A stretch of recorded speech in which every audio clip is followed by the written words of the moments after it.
and gentlemen, boys and girls, children of all ages, welcome to another episode of the Definitive Property Management Podcast, Wear Many Hats. Hope you're all well, enjoying the summer sunshine today. We've got a terrific episode, another great one, but as ever, please do me a favour, guys. Please like and share all the content on the podcast. We're trying to grow the audience and aid us in closing that skills gap in the industry. Anyway, today I am joined by Mr. Ryan Stocks, who's the head of service delivery at Bellrock. How you doing, Ryan? You all right? Yeah, nice to be here. Thank you for having me. You having a good day? Cracking, yeah. Yeah, it's good to have a good day. Fellow Northern accent across from the table for once. Yeah, it's nice. I think when I hear the podcast, when I've heard previous episodes, it's quite familiar when I hear your voice. So I'm like, cool. Isn't it? Yeah, I like it. I'm like a warm cup of chocolate, aren't I, mate? I'm hoping there's another Northern person listening to this being like, Northern people. It's like a pair of woolen socks. And all the Southerners will just be like, no, turn it, next episode. Yeah, next episode. No, that'll be fine. Listen, thank you very much for joining us today. And I know as well, you're a Man U fan, aren't you? Yep, correct. Yeah, what do you think about our transfers so far? Good window? The outgoing's good. Yeah. Awesome on those ones. I think it'd be interesting once we've got a fit team. It'd be good. Yeah. Happy with Ugarte. I think that's what we need. Hell of a ball winner, isn't he? Yeah, so I think every YouTube video I've watched looks good. But Well, the YouTube videos usually do, though, don't they? Don't show the negative bits. Yeah, no, they don't. But no, I think, good FA Cup win, good signings, just need to stop losing to Brighton. Yeah, maybe get a better manager, eh? What do you think? Yeah. A lot of pressure this season. There is a lot of pressure. But yeah, it's good. Yeah, good stuff. All right, well, listen, I always start with a really easy question. Mm-hmm. So tell us a little bit how you got into FM, property management. How did that journey begin for you? Cool. So I'm not going to say, I'm not going to say what everyone always says, so I'm going to swerve that one. But in terms of, started in restaurants, so worked at restaurants from college, university, so I worked at Nando's. So anyone kind of listening to this who knows me will be laughing right now because I kind of still harp on about it, but for me, that was like my first grounding of managing a team, managing a P&L, having customers come in. And I think genuinely my advice would be if anyone can work in a restaurant when they're younger, do it because the skills you learn there are just stay with you forever. Yeah. So I think that was my grounding in terms of just how to run something, how to manage rotas, how to build something to get the outcome you're trying to achieve. Yeah. And then try and bring people along on the journey with you who probably aren't too bothered about what you're bothered about. So you can be really passionate and you can see the end goal and the vision, but ultimately to a lot of people it is just it's a job and they're doing what they need to do. So I think it taught me a hell of a lot of how you get people all on the same page and working towards the same thing with quite limited resources in terms of ultimately paying people quite low pay and it's long hours. But of course. I think if you create the right culture, it's all about the social aspect, isn't it, in hospitality? It's awesome. The hours were ridiculously long, but the relationships you build there are just incredible. So there's people I still stay in touch with now, but I think that was my grounding of just, I knew I liked ops and I knew I liked to manage people and I knew I liked stressful environments. And I think I genuinely got a buzz out of, in my old restaurant, it was in Uxbridge, West London, you could stand in like on a mezz level and you could see both floors. I know that restaurant. And, I've been in that restaurant. So when everything's rolling and there's a bit of momentum and there's a bit of a vibe and you're smashing out orders and everyone's happy and there's a buzz. Yeah. And then you're looking at what you're taking tills wise. Yeah. And you're thinking, bloody hell, this is like, what a feeling of you've got all these happy people, you're making decent money and then you're saying thank you and like giving people food for like, it's just, I think that buzz was like, there's something here, right? But I think that was the starting point of me thinking this is a potential route, but I had no idea what FM was at that time. Yeah. But I was in charge of like the R&M line, so all the repairs would have come through me in terms of if something needed decorating or a piece of equipment needed repairing, that's that with me as my responsibility. So I think I've always been interested in kind of trying to fix things and understand if you have, part of a grill down, it's going to impact your sales, so that's why it's important. So that I think that was quite a natural. You kind of had one foot in, didn't you? Really? Yeah. And I had some really big arguments before about. I think working in restaurants is whilst catering, you could argue is or isn't FM. I think some of the skills you learn there, 100% is transferable. So so that was my grounding. But that was while I was at uni. So did economics at uni. Didn't know what I wanted to do after in terms of a genuine kind of specialised here or here. So I applied for loads of grad schemes. Obviously, loads of application processes. And you just see what you hear back, right? And you just have a read on the website. I've not heard of Mighty before. And applied for them. Found out that someone down my street was a painter for Mighty. Right. So when I told my mum and dad about Mighty, they were like, it's a painting company. I was like, it's not just a painting company. It's a beast. Yeah. So when prep for the assessment centre there, it was in Milton Keynes. It was the Wednesday after Glastonbury. So I'd got back from Glastonbury on the Monday. I had interviews Tuesday, Wednesday, Thursday that week. So it was a mental week.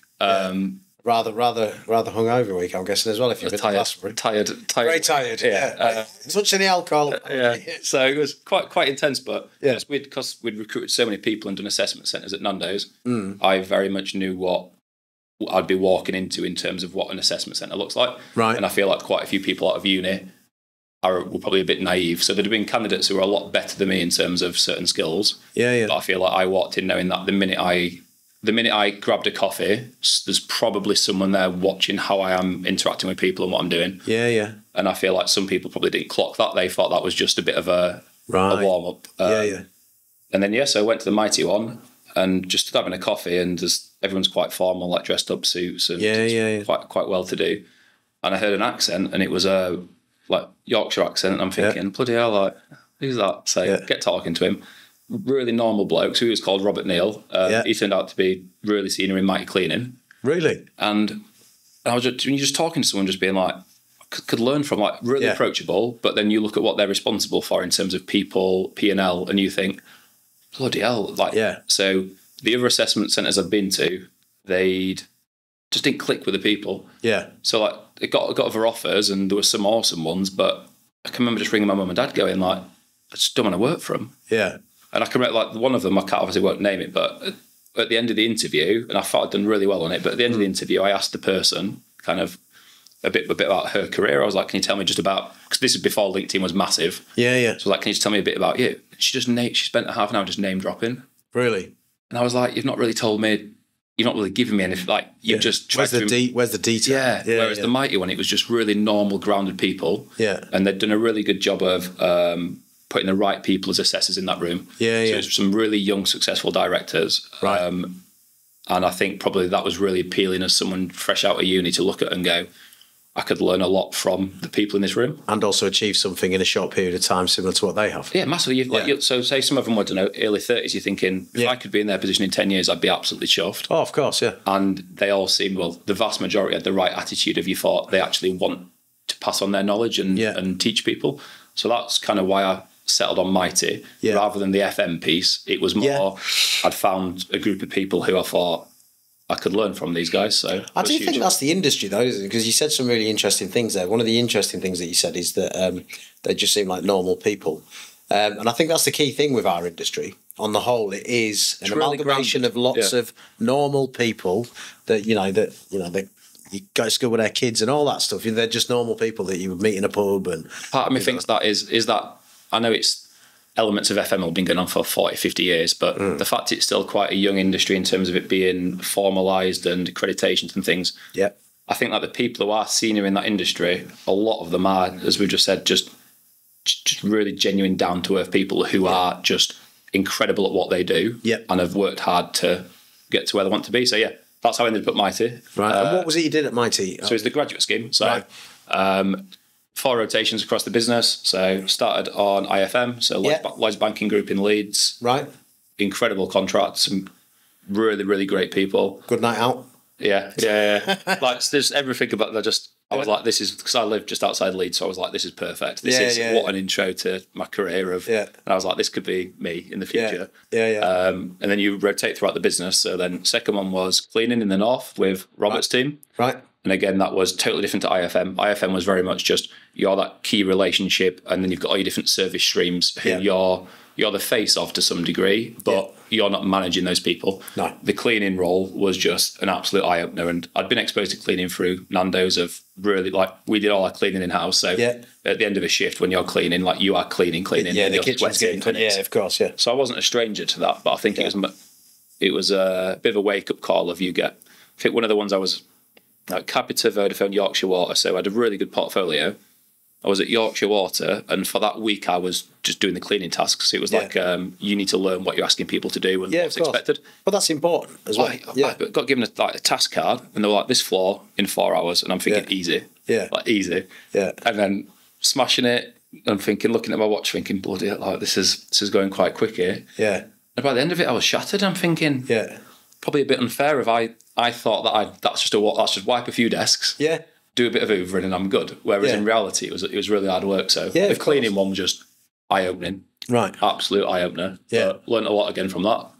Met some really challenging clients. Went to a lot of cool places, but it was good. Third rotation was in property management. So it was like A2 Dominion in West London. So it was a bit of a joint venture with Mighty and another company. Yeah, I know A2 Dominion. Yeah. Worked in a commercial role there. Fantastic. Really, really good people. Linked a bit more back to like P&L management and my economics degree, and it seemed a bit more strategic rather than the ops side. Yep. And then last one was a mobilisation role with the healthcare business. Fantastic grad scheme. So from there, did you kind of make a decision about what lane you wanted to go down then after having that experience? Or so I was still looking. It was only a year, so it's 4 3-month placements. Yeah. So I was still thinking in my head, whatever my next role is, I'm still going to be learning a hell of a lot. So of course. Whilst I might have an inkling as to what I'd like to do, it was still very much about I need to develop and just check off things that I'm not sure about. Yeah. So if someone said, "Can you run a restaurant?" I'd be like, "Yeah." And if someone's like, "Can you do this task?" You'd be thinking, probably need a bit more development there. So went into a commercial role with Hammersmith and Fulham Council. So it's property management. So stuck in the property world. Crazy footprint in terms of units. So I think over 10,000 homes, a ridiculous team in terms of just the volume of engineers, trades, and just it was an absolute beast. So I worked in the commercial team there with under someone called Kevin Griffiths, who one of the best commercial people I've met. So did that for a period, and I was thinking this has been fantastic to understand the background of business in terms of the pricing, the costing, how you make margin on certain things, why it's important in terms of cash flow, why your invoicing is right and important. So did that, and then was probably getting a bit itchy feet thinking, do I want to now go and do some, like, do I actually want to run something rather than just be looking at the numbers on a spreadsheet? So I think that was the next move. Right. And got a phone call from someone from Mighty who'd moved on. Right. Quite upfront in terms of what I'd be walking into, but I think it was at the time, no kids, no mortgage, you've got no risk, so you're thinking, why not? Yeah, just crack on, like take a bit of a leap. Yeah, take a risk. And, like best thing I've done. Just absolute, again, baptism of fire, just learn a lot in a very short period of time. Yeah. But that's because it was probably I got into a bit of a tense situation of some of the major contracts were moving out of the business. Right. So I'd gone in at the tail end of it. Yeah. And you've got a lot of people who are moving company who've been there years, and it's quite a strange atmosphere, and it's quite hard to walk into because my personality is I talk a lot and ask questions. Yeah. And I think if you're someone who's on the way out and to into another company thinking I've not got time for this. Yeah. But I found my group and find the right people I could learn from. Yeah. And then so I was there for about 2.5 years. Right. That was a regional FM role. Right, Across Essex, Kent, East London. Yeah. So I was down here for uni, and I moved back down here after the grad scheme. Yeah. So that one was quite interesting. Was that with Capita? Yeah. That was Capita Real Estate. Right. So we weren't on client there. It was split across clients, and you were just very much, that was your patch. Whatever was in that patch, you'd manage. It was all service charge properties. So like regional FM kind of role. Yeah. And how many properties did you look after, if you don't mind me asking? 35-ish, 36. Right. And how old were you then, Ryan, out of interest? Like 24-ish, maybe 25. Very young to take on that kind of responsibility then. Yeah, but again, I had no commitment. So it sounds really sad to say, but at that moment in time, you're thinking that this first 5 years of my career after uni is just very much just hammer it to learn those skills, build those relationships. And then hopefully, I was like, fingers crossed, that'll pay dividends when I'm in my 30s of I can actually be in a position where I'm a bit more comfortable and I can influence more things. Whereas that first 5 years was just asking why, asking how I can help people, seeing an opportunity to go, be interested to get stuck into that and just taking it on. So that was a good one. Yeah, it sounds it. So and then did you move back up north after that? Yeah, so it was my director, it's called Lauren Rose. So incredible, by the way. So if she is listening, just thank you, Lauren. She knew I always wanted to move home at some point. Right. But the plan was always kind of early 30s. So have a really good time in London for 10 years and then move back up so I can buy a house. Yeah. And an opportunity came up in the Manchester office. Mm-hmm. And again, I was just like, I'll do it. Yeah. She was like, you sure? And I was like, yeah, cool. Yeah. So moved back. bought a house in Yorkshire, in Pontefract. And from that point, I love it. So from that point, it's always just very much been, I'm happy to travel anywhere, but I'm very happy just being back, because I had 7-8 years away through uni and then work. Yeah, of nice course. To be back home. Yeah, without a doubt. And so now you where you are now at Bellrock. Yeah, so I think as that business was winding down and various things were happening, you start to look for your next role. And got put in touch with someone at Bellrock. Yeah. And I'd be honest, I'd not heard of them at the time, and did my research, so grabbed a coffee with someone. Yeah. And just fell in love with it. Like, do you know when someone's selling a business to you? Yeah. And you're just thinking, that's great. And I think my biggest geeky gripe was every other company I'd worked for, we didn't own the CAFM system. Right. So anything I wanted to do from an analytics point of view or just asking questions, it was always kind of, it's a development here, or we need to go to this person to do this. Yeah. Whereas Bellrock owned Concerto, which is the CAFM system we run. Right, okay. And the minute someone said that, so I was like, what? So we can build custom reports? And they're like, yeah, we can do it in-house. And I'm thinking, brilliant. So when you're doing your year-end recs, or you're doing a bit of analysis about your supply chain spend, I'm thinking this is spot on. Yeah. So got put in touch with someone there and ended up running the Wagamama contract for about 6 months. Right. Really happy there. Incredible client. Yeah. Really, really just do the right thing. It's all about customer experience and just maximising what they have. I guess that kind of lent itself into your experience back in the day at Nando's. The reason I said yes to Waggers was because I was thinking at some point I want to move back to Nando's. Right. And this is the closest to Nando's I can get in terms of my skill set. Yeah, so if I can do this for a period, I've managed restaurants, I've understood FM, and then I've then run a contract that is pretty much 90% identical to what it would be for Nando's. Yeah. I just saw it as a bit of at the time, because I didn't eat a lot of Wagamama food at the time, I was thinking, it's just a bit of a keep developing my skills, keep filling holes. Yeah. And it turned out to be incredible. Just really good team that I moved into. Yeah. Incredible client. The way they managed their estate was fantastic. They had a vision of what they want to do. Yeah. And it was for us to report on it and deliver that. Yeah. But then, Bellrock landed Legal and General. Yeah. And I think just naturally saw that opportunity and thought, get stuck in. It's another cracking opportunity. So and obviously you work alongside a previous guest on the show, Mark Tyson. Yeah, Mark Tyson. So he's been probably, from a mentor point of view, I know that's usually a question, but just he's been incredibly influential in terms of my career, and I think very much like he's got a vision of what he wants to do, he's got a way of working, and I just think from my point of view it's from an FM's, if you're new to FM and you see something that you think that's cool and that's actually different, it's really appealing to think, how do I get stuck in and help deliver that? So he's been incredible in terms of his support for me. But it's just such a small industry, and I think for anyone who is listening to this who's young or like in those first few years, it is just, I think one of your previous guests said it about burning bridges, but do not leave on bad terms. No. Because I'm 10 years in now, and it's the amount of people, even if it's an engineer, right, of you go to site to meet an engineer, and I've met them on another contract 6 years ago, and I'm thinking there must be tens of thousands of engineers. Yeah. Why do I happen now to be sat having a call? And it's just, you just bump into people all the time. You do. It is although it's a big industry, it's a small industry at the same time. And some people don't seem to be aware of that. No. And you look at some people, how they talk and how they conduct themselves, and you just think it's a small world. It is a small world. I think you always try and just be a genuine, nice person. Like you can get to the outcome you want to get to without, being a hem.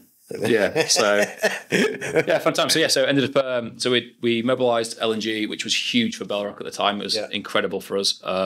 Mobilised that in late 2019. Right. A lot of FMs joined us from JLL. So a lot of guys tupied over who'd been doing similar roles for 5, 10, 15 years. Yeah. Of course. So it was that first year very much was about the culture. So LNG and Bellrock had a very clear plan of what we wanted to achieve and why we wanted to do things differently. So I think Mark touched on it in terms of his podcast. Yeah.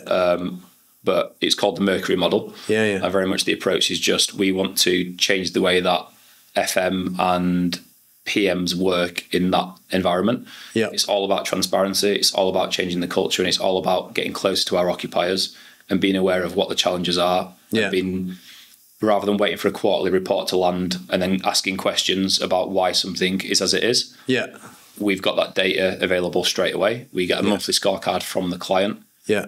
And that sets the culture in your management teams with the asset managers, the property managers, and us of, theoretically, if you've got all greens and you've hit everything you need to hit, you should have quite a happy environment. You should have happy occupiers, and they want to stay in our buildings. Yeah. Whereas if you've got issues, you want to get ahead of those issues. I know it sounds really basic, right? But it really surprised me in previous roles in FM of you'd be looking at a report for something 6 months ago, and you're going, well, that's like their lease could have expired, or they could have moved out, or they could have just. So we try and make sure we're aware of the issues. Yeah. You never get in trouble for having issues. No. As long as you're very much, here's the plan, here's what I want to do. It's how you respond to them. Yeah, and from an occupier point of view, I think it's quite refreshing, right? There's nowhere to hide from Bellrock or the PMs. Yeah. Everything that we have, L&G have access to. Yeah. So complete transparency. Complete. And it's really intense. So some people struggle. Yeah. And it's not for everyone. The culture's not for everyone. I think in my interviews with people, I'm quite clear of it's an extremely challenging, demanding role. Yeah. But you will learn a hell of a lot. Yeah. And the exposure you'll get to the asset managers and the fund managers compared to, again, my previous roles in FM. Yeah. It's second to none. Yeah. So we really, really understand what an asset manager is trying to achieve with their property. Yeah. And it allows the property managers then to focus on the more strategic elements of when the breaks are in the leases, or what the plan is in terms of if they've got a big CapEx project, how they're going to fund that, or probably just advising the asset manager a bit more at that level.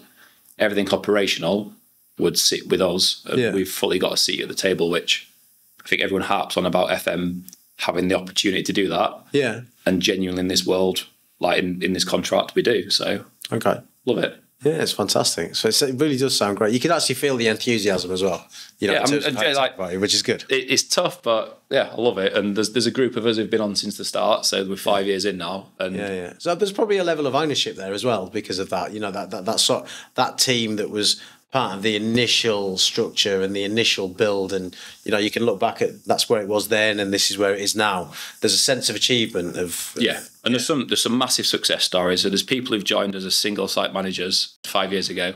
You have got these people who we've taken. They've worked incredibly hard to do it as well, but the contracts allowed them to grow and develop and be recognised based on the transparency of you've got someone incredible here. How do we support and develop them rather than old school way of working is that FM stays in that cupboard and they keep doing that for 15 years. Yeah. And don't have a conversation with them. Yeah. Whereas in our model, it's what is that individual doing that's great, and how can we support him and steal bits from other people? So yeah, of course, and get the best out of that individual. Yeah. So and that's a massively rewarding part of the job of when you see people develop through, and we've got some really, really good examples of people who are now really senior in our team, who are just massive success stories of just the culture we've built. But again, not for everyone. Yeah. And I don't say that in a negative way, because I've got friends who I love to pieces. They'd hate this. Yeah. You have to be a certain kind of person to kind of, you get your results and you think some of them, that's not what I need. And then you're probably thinking, but I'm working really hard here. Why is it not what I want? And then the next morning you just crack on and dust yourself off and you go, here's the plan, bang, bang, bang. You just go back at it. I think you definitely need a thick skin in this industry. Yeah, no doubt. For sure. It's that kind of. I think any industry where you're dealing with people constantly, you need a thick skin. You need to be able to roll with the punches, I suppose, is the best way to. Especially in FM, because it's very rare. Yeah. Certainly once you get to the level away from being on the front line, I think there's some occupiers who are really, really supportive of our on-site teams. Yeah. So they can't praise them enough. I think that once you get to that middle level of management, you don't get the positives. Yeah. You only get the escalations of the negatives. Great. Any successes are the people delivering the job, because they're the ones who are ultimately delivering the service. Yeah. So I think once you get to that middle level, you do need the ability to just understand when people are frustrated at situations. Yeah. It's not against you. Like in the grand scheme of things, like the world's bigger than you. Yeah. It is, they're just annoyed about the situation, and it's our job to try and get to the right approach to make them either happier or explain why something is as it is, and try and work with them to get to the solution. So you definitely need to be able to wake up the next day and just crack on. Yeah. So I mean, obviously it sounds like you've had you seem to have had your head screwed on throughout your career, right? Yeah. You seem to be there's always been a plan. At least that's what's coming across to me, which I think is fantastic. But knowing what you know now, what three pieces of advice would you give to a young person that was looking to start their career in facilities management? I said, no, make sure it's what you want to do. So if you can do some work experience, or if you can meet someone, if you can get exposure to it early on and find out that it's the right thing you want to do. Yeah. So I think there's some people who move in in my team or across the country, people who think that they're an engineer and they want to progress through to FM, or they're a front of house or landscaper or cleaner, they see probably the good sides of it. Yeah. And I very much want to explain some of the challenges that they'll face. Yeah. Because I feel like you need to have your eyes open when you're walking into it. So I think get that initial exposure straight away. If it's work experience, if it's an apprenticeship, if it's just messaging someone on LinkedIn to say, can I don't know, meet you for an hour, I'll travel to you and just pick your brain and get their views. I think that's really important because you need to know what you're walking into. In that first 5 year gap, the first 5 years of my career, certainly, it's all about you learning. Right. And it's any opportunity that comes up, it's not being too proud to go, I don't want to do that, or I think that's beneath me, or I think that's not. I think you, in that first 5 years, you are just a sponge. Yeah. And you're trying to find people who are willing to give you the time of day and help you. And I think in an FM, there's hundreds of them. I've come across some incredible people. And once you have exposure to those people, it's asking why, but in the right way. So you're asking why out of genuine curiosity. You're not trying to be difficult. Yeah. So when something's going wrong, you're not going, why is that going wrong? You think it's not what I need. It's, why do we do things this way? Yeah. Why do you approach it that way? What's happened? And I think that really helps you understand and form your views of what you think the right approach is in the future. Yeah. So probably those two. And then third one is, we've touched on it already, but find people who are willing from a mentoring point of view to support you. Yeah. I think that's been absolutely key. And so have you had quite structured mentoring throughout your career? So in, there's been a structure behind it, like a process. In Nando's, you had something called buddies. So again, people will be laughing at this, but this is my first kind of exposure to it. You had something called a buddy, and your buddy was your trainer and your kind of the first person you'd ask questions to. And you had an assigned buddy, and it was a really structured relationship. Yeah. And that's how you then became competent at your job and then had a support structure. Yeah. Your buddy was more senior than you. Yeah. But it was very much there you go-to person. So that was my first exposure to it. At Mighty, you got assigned a buddy who was an older grad. And they were usually 3-4 years older than you. Right. And that was assigned by the HR and the grad scheme. So they were going, your buddy is this person. Right, okay. But then in each of my rotations, you had almost a sponsor of someone that you got assigned to. So they were the senior director who'd gone, I'll take a grad and I've got the time to. So I lent massively on those 4 or 5 people during my grad scheme. Yeah. And then also you're encouraged at Mighty anyway, you're encouraged to go and grab a coffee with other people. So if you see something interesting, you can message someone to go, that looks really cool. Or like, can you just explain this? So I think that culture's probably been instilled in me from that point of view. Happy to add something similar. If you get given a buddy from day one, that you go out for food with them, you sit next to them, and so that was someone called Matt Hawkins at Capita, and they kind of get you used to the company. So sometimes it's really structured, but then as part of that, you then come across people who you naturally just click with, or you think, I can learn a hell of a lot from them. So if they'll have me, for as long as so. It's both structured and unstructured, but there's always been in my head a kind of a thought process of someone that I've got from a support structure of, if you have a crap day, because I've got friends for that and my wife, unfortunately for her, but if you've got a problem that you think maybe my thinking's wrong, it's really good to have someone who you can just explain the situation and they've got no incentive to give you the wrong information. Yeah, they can just go, here's how I'd approach it, or I had something similar when I did this, and here's how I did it. And you can just steal the best bits of those guys. And I think that's probably, looking back, I should have said it was my first answer. At Nando's, we burnt through managers because it was intense. And in the restaurant industry, it's just relentless and you can get poached for whatever jobs.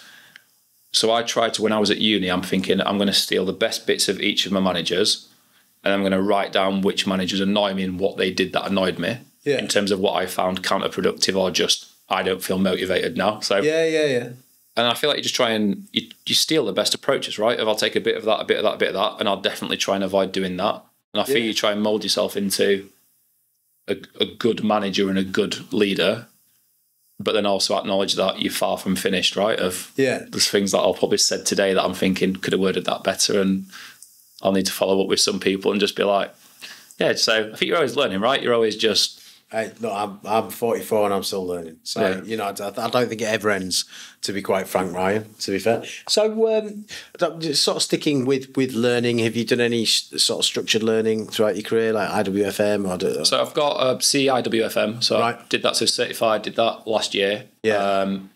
Did it through the experience route rather than the training route. Yeah. How did you find that? Would you say that would be beneficial to people? I think a lot of people seem to do it so they can put the initials after the name but I've been quite quietly impressed with the website and what they actually offer.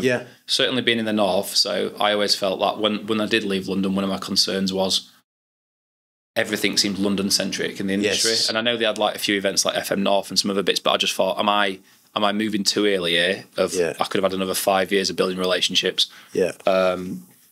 But I've been really impressed in terms of, there's been 2 or 3 events. There's one, I think, in Wrexham coming up in a month or so that I'm going to try and get to. Oh, really? So I think from an events point of view, in a networking point of view, that's good. I think the mentoring section on that website is quite impressive. Right. So I've signed up to be a mentor on that, which I think is a really good idea for people coming into the industry. I completely agree, yeah. It's awesome. So that's probably the only one from an FM specific one. Yeah. I think it's a bit of a strange one. When you come in through a grad scheme, you're trying to find the right level of something, but then you're looking at the commitment of the time it's needed. So I think at some point I'd like to do my RIC. So I'll be, because I've got my degree and I'll be 10 years, can hopefully go down that route. But then obviously you're trying to balance it with day job and my son and so I think it's definitely advisable. I'd 100% suggest that you just need to find what's right for you as an individual, rather than just see something and go, I'm going to do that because we've got an apprentice in our team. She's coming to the end of her apprenticeship now, so she'll come up to probably 18 months, 25 months. So she's due to finish in December. And every month she presents to me and one of my colleagues what she's been doing for the last month on her course. Yeah. And there's 2 reasons for that. One reason is it helps her presentation skills and her confidence. She's having to present to someone more senior, and it's very much presentation, talk through. It's not an informal chat. It's here's, and then we give her advice and feedback. Yeah, of course. But then also it lets me have exposure to what they're teaching. And it's actually been really impressive to see some of the modules of going, actually, like, bloody hell, I'll read that. Yeah. So I've been impressed with that side. I think that I'd definitely recommend that as a route to someone who, if they were coming in straight after school or college, if you can get an apprenticeship with any company, I think that's the route to go down. Yeah.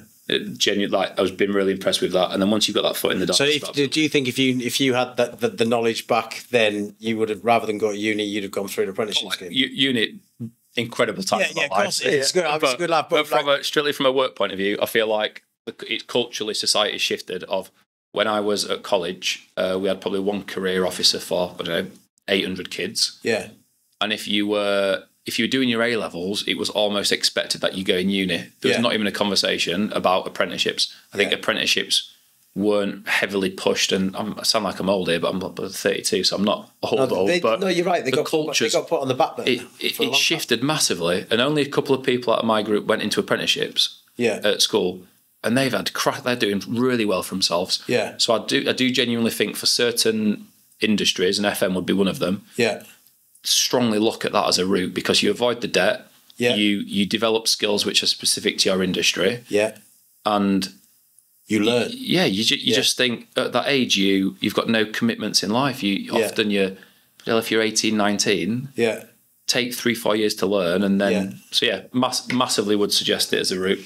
Right. Okay. And I'm really glad that now, probably when I speak to like my younger cousins and people in my family, I think apprenticeships are being pushed more now by schools and colleges. Yes. I think it's a bit more acceptable is not the right word, but I think it's now seen as a positive. Yeah. Of actually, here's a really awesome route for you, rather than. Well, it was originally apprenticeships. Then back in my day, back in the 90s, the greatest generation ever.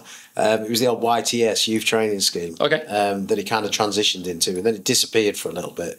And now apprenticeships, especially over the last 5 years, are making a very strong comeback, which is good, because I think as well, the whole university life, there was a lot of silly degrees out there for a period of time. Well, I'm not saying your degree was silly at all, but there was a lot of, at one point you could get a degree on David Beckham. And that's just ridiculous. What job are you going to get?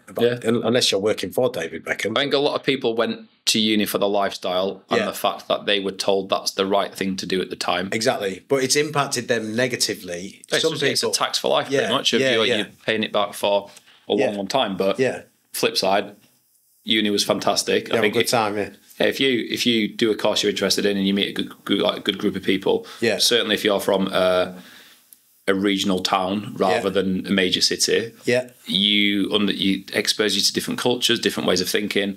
Learn a bit about the world, now I've got a group of friends who live outside my hometown, which probably if I've got a view on something, because I'll question it, I'll be like, man, maybe I'm wrong on my thought process there. So massive positive negatives to both. Okay.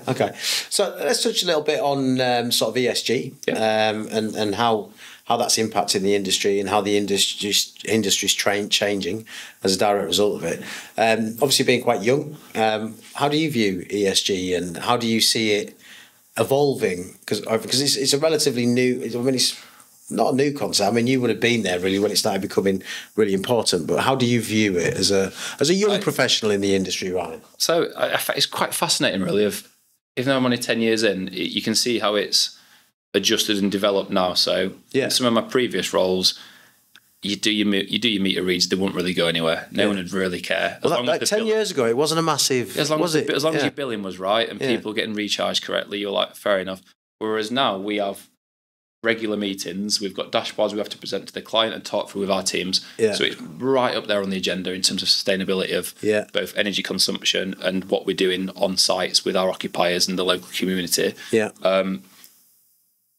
I think technology is helping big time in terms of AMRs and the fact you can get quite instant data. So you can start to model buildings based on consumption and what plants draw in what. So of course. I think that is incredible. And I think that's really exciting. On office, certainly. I think there's a lot to go out there and you can start to understand how your buildings behave and where your opportunities are.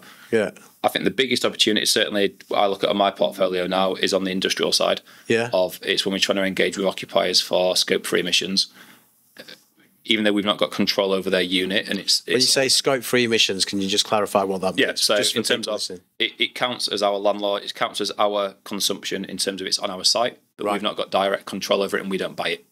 So that's going to be a huge focus over these next 5-6 years for us of how you engage with occupiers to try and support them on their journey, because ultimately we all need to work together to achieve some of the targets that have been committed to in terms of government and companies. But for us, it's how you build those relationships, and I think that harps back to what I said about the start about your relationships with your occupiers. You cannot go into a unit and start talking about energy saving and net zero if they're annoyed about 5-6 things that have been outstanding for weeks or months. Of course. So we have to be aware of how sites are performing, who we can focus on as key relationships to work together with, because I think you need to do the basics well and provide a great environment for our occupiers before you start to try and do the more complex stuff. So I think the journey we're on is fantastic. So we've got some good examples now of where you can kind of say, just looking at the data we're seeing, we think something's running at night. You tell us that you don't operate after 6 o'clock. Is there something there that you need to be investigating? And a lot of the time, they might not have the skill set of people because,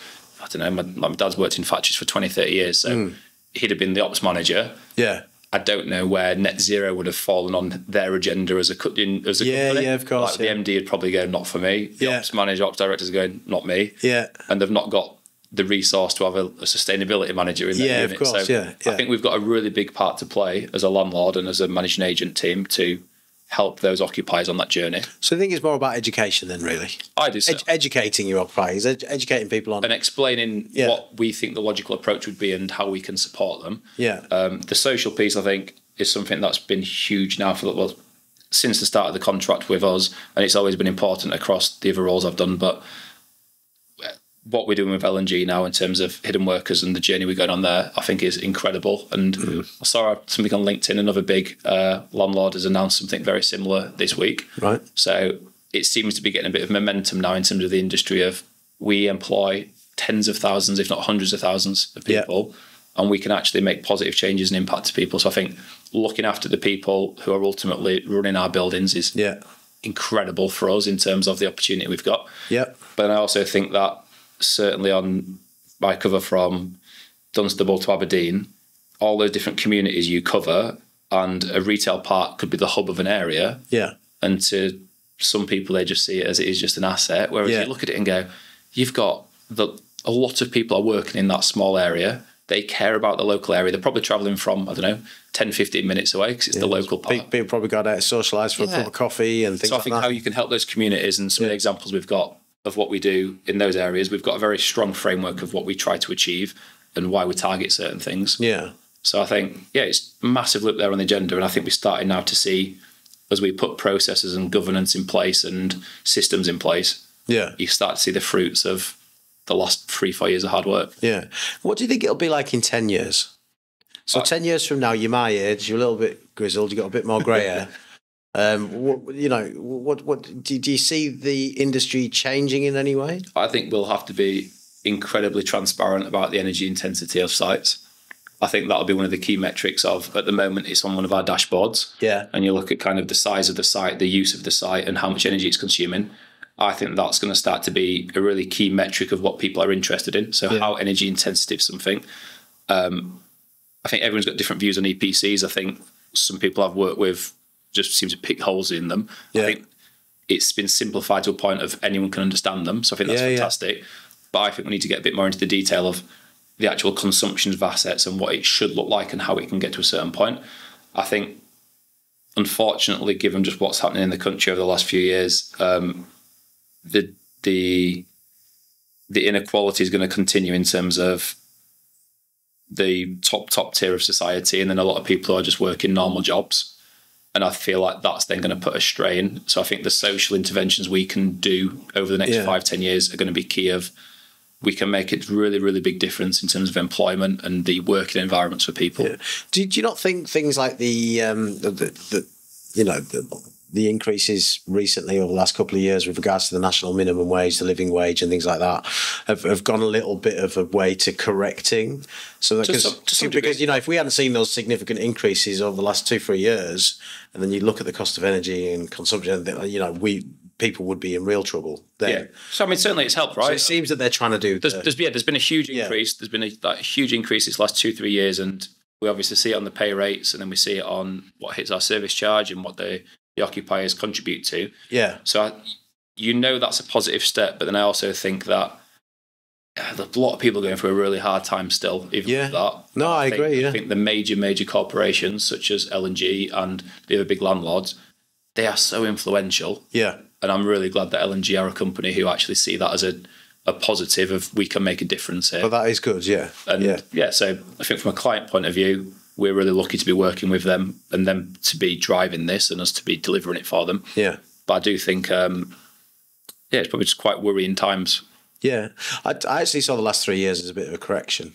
Okay. I mean, I've been around 20 years, so I've seen a lot of increases in the minimum wage and the living wage and things like that. They usually tracked it around 2.5% for the. It's been a lot higher the last few years. Yeah, and then we've seen 11 point something, and then 10 point something. So there seems to have been a correction in the market, which I think is a fantastic thing. But still, when you've got inflation at the rate that it's at, it doesn't make a difference. Yeah, certainly I like housing, right, as the one that jumps out to me. Yeah. Probably a totally different podcast, but you still look at what people are being paid and what people are earning versus what they'd need to save for a deposit. It's still, for a lot of people. But that's been the case for 15 years now. Yeah, it has. Don't get me started on this one. It gets, I'm 44. I'm trying to save a deposit for a house, right? I am, But, it's been outstripping what people can earn for an awfully long time. And especially even young people, if you look at young people, if you're 22 and you start in a job, and let's say you're on a graduate scheme, for example, you're on 24, 25, 26 grand a year, whatever it may or may not be, you're not going to be able to save a deposit in that period of time. No. You're just not, because even if you buy a house up north, I remember 15 years ago, right, for the cost of a 3-bed house in the south, you could buy a bloody castle up there. Right, you can't do that anymore because it's quite expensive. My friends, when they come visit from uni, they absolutely love it. So I bet they do, yeah. Well, if we're going down my town's high street and they're just some of the agents that are still open on the high street, they'll look at some of the house prices and you can just see the face drop. And and they're like, my God, I could buy a 4-bedroom detached house over here. And they'll obviously try and do the accent at the same time. And they go, But I do get it. But it is true, that hopefully we'll see some changes in that in the coming years. I think that's the best thing that business can do for society. make it easier for people to survive. Obviously, you can contribute in other societal ways. We can give our time, we can give our resources, we can do X, Y, Z. But it's about making a positive impact to the day-to-day lives of people. And unfortunately, that's about being able to buy food for their children, keep their children warm, and do all of the things that people need to survive. And what's crazy is when you put names to the faces. So if you're having chats with an occupier or you're having chats with someone and you're going, here's what's happened to the budget. Yeah. And then they're not happy at the overarching figure, but you go, here's the reasons why. Yeah. And we've got some examples of where some of the on-site teams are adored by our occupiers. Like they are incredibly close to them. Yeah. And if you go, actually, we're rewarding these 3 people for X, Y, Z, suddenly then it changes once you put the face and the name to it, going, actually, that's improving their life and saying thank you for what they're doing. It helps that conversation. No, because I feel like when it's just an overarching figure. Yeah. They don't often think about. Well, if it's on a balance sheet and it's just numbers, it's a different conversation. It's difficult to envisage, isn't it? If you apply a personality, or I say this to people all the time, people forget things, yeah. But the one thing that people never forget is how you made them feel. If you make them feel good, they'll have a positive reaction to you. So if you've got, let's say, a cleaner or a security officer or someone like that that's spoken to the CEO of a business, made them laugh, made them have a good time, they will remember how that individual made them feel. Yeah, sure. Become part of the family, which is really good. Okay, so one last question, because I think we're probably running over on time. If I stick you in the Wear Many Hats time machine, send you all the way back to 10 years ago. Yep. Got to give yourself one piece of advice in your first week in FM. What is it? Very good question. You must have heard me ask this one before. I have done, but I'm thinking of what I think we've covered parts of it already. I genuinely think the best thing you can do early on is if you turn up on time, ask the right questions, have the right approach and personality. Yeah. I think that's half the battle. Yeah. I think you need to build relationships with people, and I feel like then you're just setting yourself on the right path. So I think work ethic, ask the right questions, and just understand that the world's bigger than you. Yeah. And you need to find the right people you click with who'll support you, and then you'll be flying. Okay. Good stuff. And last one. Shoot. Tell us a little bit about yourself, Ryan. What do you like to get up to outside of work? Cool. So just a first-time dad. So married to Tony. So congratulations. She's made it to this point of the podcast. Hey, Tony. Got Luca. She's probably like, oh, God, not again. She'd be like, yeah, she thinks I just manage Legionella. That's it. Yeah. That's what she does. Manage Legionella and toilet. Yeah, occasionally like heating issues. So just had Luca, so he's 2.5 months. So first son. So I think very much my life is learning to be a good dad and going down that journey. Just keep them warm and give them cuddles and put food in their belly. That's all you need to do. If only. And then outside of that, football, basketball, live music. I think they're probably my 3 passions. Are you getting Oasis tickets? Trying. We've tried for the ballot with the... I've done the same thing, the ballot. You get the right answer on the drummer? Yes. Good man. You Google it. No, I don't need to. I'm old. Good man. I was buying the records with the original drummer, Tony. I think what's frustrating for me on the Oasis thing is one of my first Leeds fests. Yeah.